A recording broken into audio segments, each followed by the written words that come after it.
Ay, magandang araw na naman ho sa inyo lahat. Abay, nagbabalik ko ang pambansang bartender ho ng Pilipinas.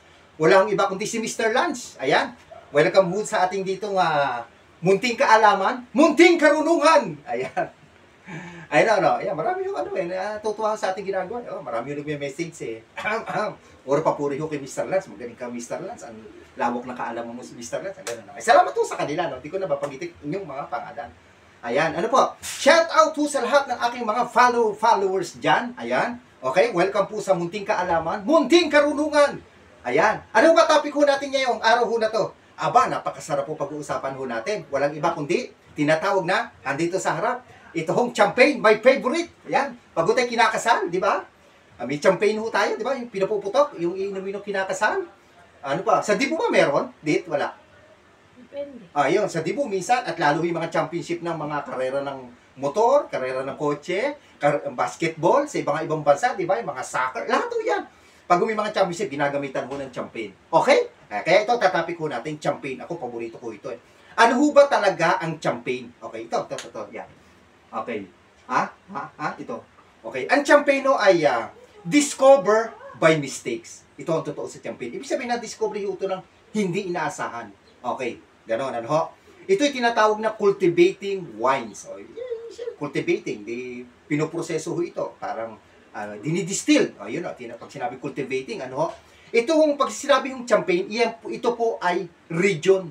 Ano po? Region, ano? O lugar sa bansang France. Ano po? Alam niyo ho nung ito ilabas, ano? Nung ilabas ho ito, no? Noong 9th century, sinabay ho ito sa isang coronation ng French king.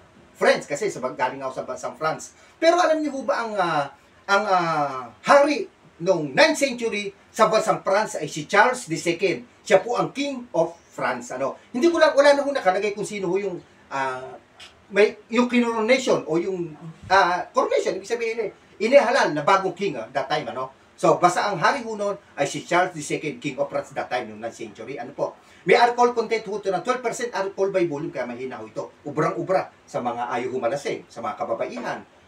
Di ba? Meron nga din ho nito, mga non-alcoholic, mamili na lang po kayo. Ano po? Ay, sino ho ba ang nakadiscovery ho nito? Yung tinatawag ho na Father of Champagne. Ito, kilalang kilala ho ito, no, sa ibang bansa. Pero dito sa Pilipinas, hindi, kasi hindi naman tayo maalam sa mga history, no? Ang pangalan niyo si Don Perignon. Si Don Perignon ho, napakaraming kinalaman pa sa kaalakan niya. Yan po ang sa akin po, genius of ho yan, ng kaalakan ho yan, si Don Perignon. Siya nga po tinatawag na Father of Champagne. Yan. Ay, ito, tinatawag din ho natin to, na itong hawak ho na budget meal. Alam po niyo kung bakit? Itong hawak ho natin, nagkakalaga lang ito ng champagne ho na ito na 200 pesos. Ayan. Si Mr. Lanzo, ang inyong munting lingkod, ang inyong pambansang bartender ho ng Pilipinas, ang inyong, ano pa ho ba? Pambansang mixicologist ng Pilipinas. Si Mr. Lance, ito na po aking iniinom. Sa totoo. Kaya alam ho natin mga kaibigan niya. Minsan may alcohol na 12%, minsan na alcohol iniinom ko. Okay, kaya pwede ho kayo mamili. Ano po? Ay, presyo nito, murang-mura.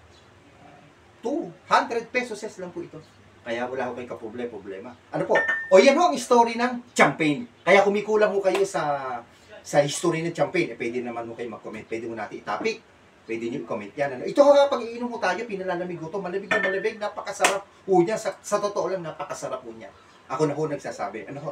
Pag ho iniinom nyo, wala akong maramdamang wala akong maramdamang sama ng lasa. Puro sarap po matitikman nyo rito. Totoo pag ito iniinom nyo. Itong champagne. Basta malamig na malamig. Okay? Ayan.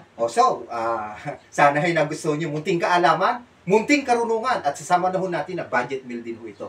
Ito, champagne. Okay? Iba ho yung sparkling sa champagne. Baka nagkakamali ho kayo. Kung may gusto kayo malaman sa bagay ho na yan, yung sparkling naman na itakal na natin. Ito naman ho, champagne. Okay? Ayan. Pasok din ho sa budget meal to. Kung budget meal ang pag-usapan. Kasi 200 na ho. Okay? Paulit-ulit na lang ito. Okay. Pasok ko kayo kay Dennis Castillo Salazar sa aking live, pinag-usapan na, basta puro kaalakan, mga mixing, history, mga beer, international, local, mga lahat na klase na yan pinag-uusapan ho natin. Kaya comment down below. Ano po?